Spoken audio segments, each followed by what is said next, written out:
Hello, Sylvie Curry here. It is May the 28th, 2020, and today I'm in the kitchen and I'm going to be doing prep to cure a pork belly. Yep, that's what I said. Got this big old 10.5-pound section of pork belly. No skin on it, so it's 10.5 pounds without the skin. And I'm going to be showing you how to prep it, to get ready to cure, and then later on smoke pork belly to make bacon. These are the ingredients for doing a cure of my pork belly to turn it into bacon. I got, starting off, a little less than a 3/4 cup of apple juice. It's 100% apple juice, not from concentrate. I've got a pure cane sugar, and recipe usually calls for dark brown sugar, but I've got regular, so I'm using a 1/2 cup of that. A 1/2 cup of sea salt. Sea salt is okay to use in place of kosher salt. The number one consideration when curing bacon or any other types of meat is you want to make sure you don't have a salt that has iodine in it. That's a 1/2 cup of sea salt. I've got 2 teaspoons of pepper, and this is coarse ground black pepper. You can use more, you can use less, depends on your taste. I've got a nitrate, and this is prog powder number 1, and that's going to be used for curing. There are a lot of recipes out there where they don't use nitrates. Depends on you. You do you. I'm doing me. I like the taste of my bacon that has been cured with the nitrates. Consideration on it is that you use as much, you don't use too much of it when you're doing the cure. You don't want to over put an amount in there. This is a teaspoon, and that's like, this whole recipe actually is based upon a 5-pound slab of meat. This is 10 pounds, I'm cutting it in half. So for 5 pounds of this, it would be approximately 1 teaspoon of the prog powder. I'm now going to combine the ingredients. I'll start with the dry ingredients. We've got our brown sugar, we've got our salt, pepper, and the preg, our curing salt, number 1. And we're going to combine that. I'll take my little spatula here. And I keep on calling it a spatula, this mixy thing. And we'll mix this all up and try to get each ingredient distributed pretty evenly within the bowl. Now I had measured out a little bit less than, I think it was 3/4 cup of apple juice. I don't think I'm going to be needing all of it, so I'm just going to be pouring an amount to make like a paste. Let me see how much of that is going to require.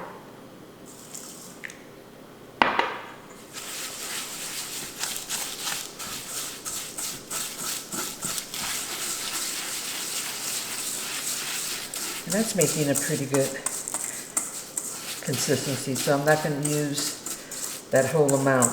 So when you're doing this, just pour in an amount that will make it where it's sort of thick like this. Keep it in mind that during the curing process, a lot of moisture is going to be coming out of that pork belly. And the purpose of this liquid here is, number 1, it's apple juice, so it's probably adding a little bit of flavor of that apple juice. In addition, it's used to evenly distribute the ingredients so that they coat all over that pork belly to cure it. Come back, I'm going to have my pork belly trimmed up, and we'll get ready to process it so we can put it away for a 7 to 10 day sleep. I've taken my pork belly out of the package, and actually I'm quite happy that the butchers didn't butcher it up. It's in pretty good shape. I did trim off some silver skin that was in this area in here, and that's all the trimming I had to do. The edges are pretty even. There's a gouge here and there, but that's okay.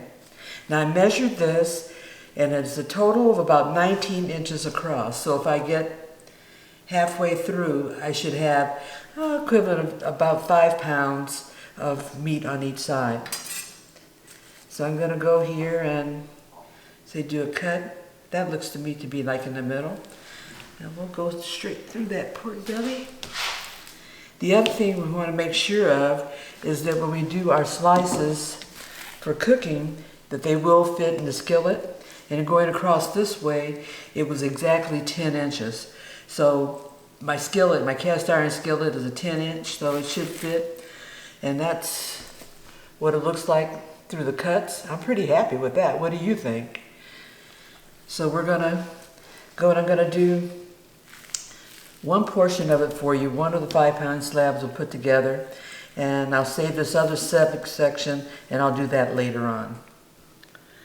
We're ready to put my curing solution on my pork belly. I've got a 2-gallon Ziploc type bag. And I've seen a number of different ways that people have tried to fill these bags. And I'm going to go with what I think is the best way, and that is to first just put all the liquid inside the bag. And then once that's all in, then I'll put the pork belly in and squish it all around in place. So I'm just pouring that all in this Ziploc bag. Then over the course of a week, all of that salt and sugar will completely dissolve. And we're going to have a lot of juice that's going to come out of that pork belly.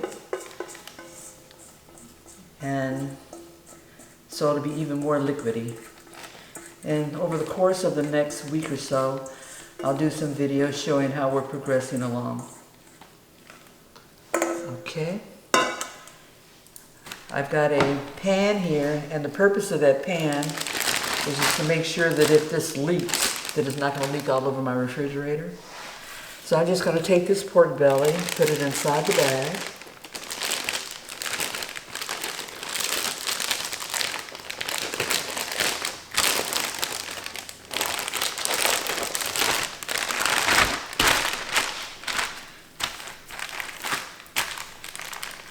And we're going to get that solution all over this pork belly. Make sure that it covers it. Make sure we distribute that cure all over. And we're going to try to get as much air out of this bag as possible.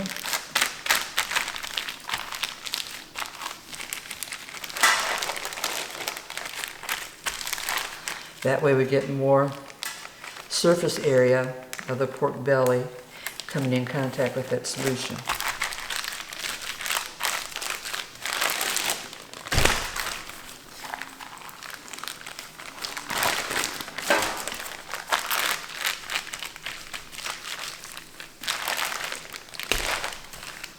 And we'll daily go in and flip it, massage it a little bit.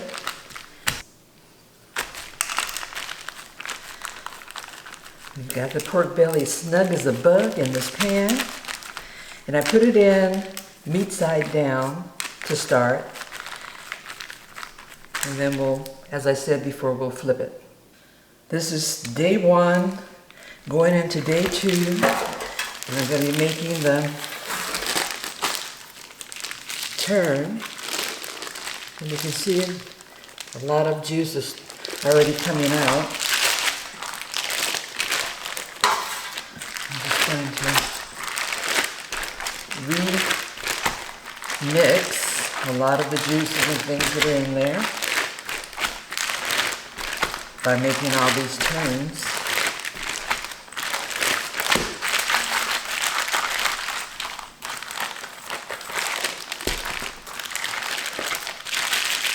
Some people say you should massage it and all that. I don't think that's necessary. Not a full massage, but just sort of a get yourself covered type massage. What does that mean? That means just getting some of that brine cure solution in there all over. And now I'm going to put it back in the refrigerator. Turn on the other side this time. And we'll be back. These are my 2 pork bellies. They're about 5 pounds each. I'm going to take them inside. And I say take them inside because I've had them outside in my deck refrigerator for the week. I'm going to take them inside, wash them off thoroughly, get a lot of that salt off.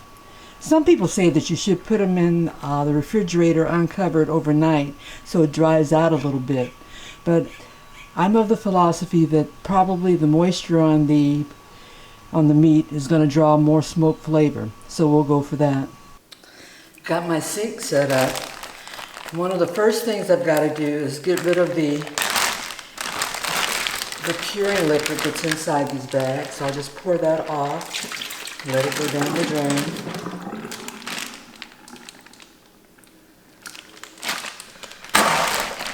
I've got 2 5-pound portions of this pork belly.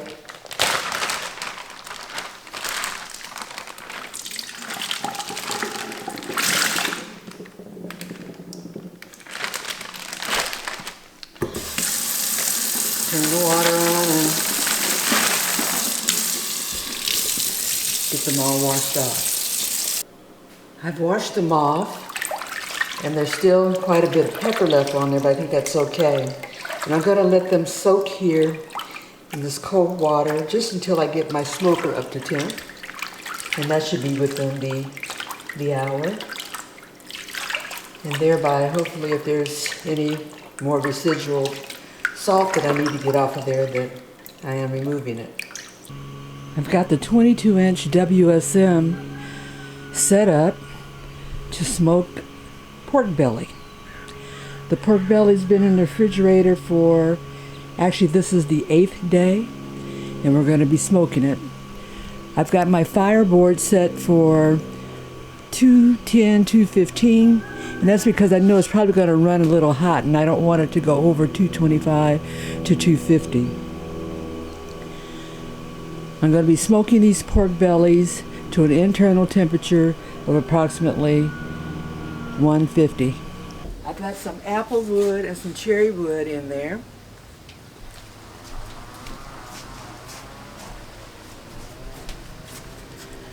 I'm going to bring my pork belly over. I've also got a water pan.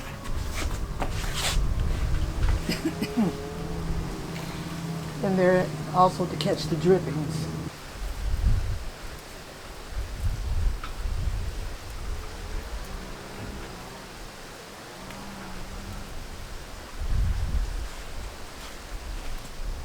Big pieces of meat there.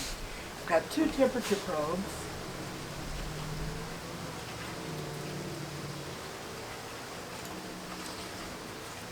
And I'll put those in.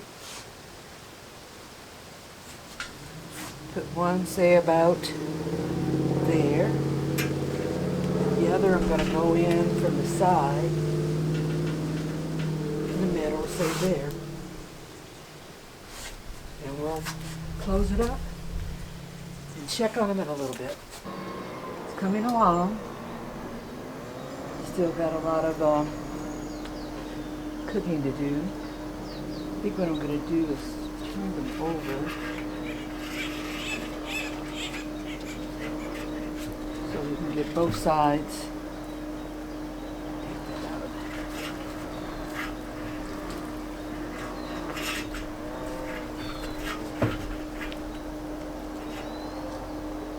Stick that through.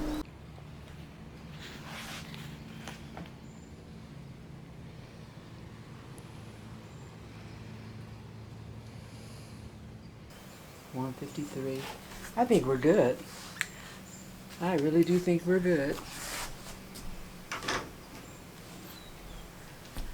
I'm going to take these off, take them in the house, and let them cool. We're going to have some pork belly bacon.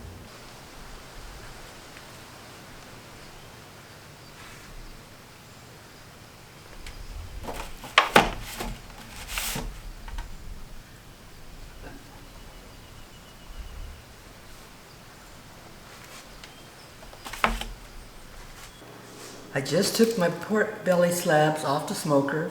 We now have bacon. Now what I'll have to do, I'll let it cool, then I'll put it in the refrigerator overnight, and then we'll start slicing them up tomorrow. I don't want to slice them when they're too hot because the fat may not slice correctly. But anyway, we've got pork belly bacon, 10 pounds of it. Well, probably a little less than that because some of the fat rendered off. But I think it's looking good. Smells really, really good. That's a combination of apple and cherry wood. Let me show you. This is my pork belly. I smoked it yesterday, got it up to a temperature of between 150 and 155. It had gone through a 7 to 8 day cure. Now I'm slicing it up so that I can cook it. I don't have a electric slicer, so this is all going to be by hand. Don't want to get it too thick, yet I also don't want to get it too thin. I like thick bacon. So there's one of my slices.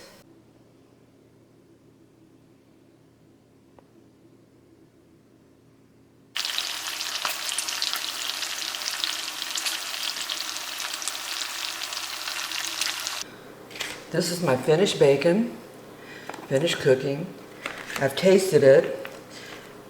One of the things that it is a little salty, so maybe I suggest that if you're going to be curing it, that maybe you spend a little bit more time washing it or soaking it in water. I only soaked it for like about an hour. It may need much longer than that to get a lot of the salt out. Cooked to a crisp.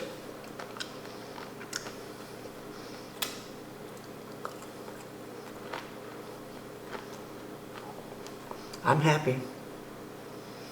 One of the things I'm going to do when I cook some of these slices later on is that I'm probably going to first soak them in some water, individual slices in some water, and then cook them up, and that'll take away from a lot of that saltiness. I finished vacuum sealing the bags of bacon, and what I did was I made both 1 pound bags, and I also made some that they're smaller, like like a 12 ounce. I also packaged the ends in separate bags, and these are only 6 ounce portions. And the reason why I did them in separate bags, because I'm going to use these to season things like collard greens or beans or something like that. And the salt that's in there, plus the extra smoky flavor on the outside, will help flavor my foods. So there we have it. I've got cured and smoked pork belly bacon. Should last me a while, I think.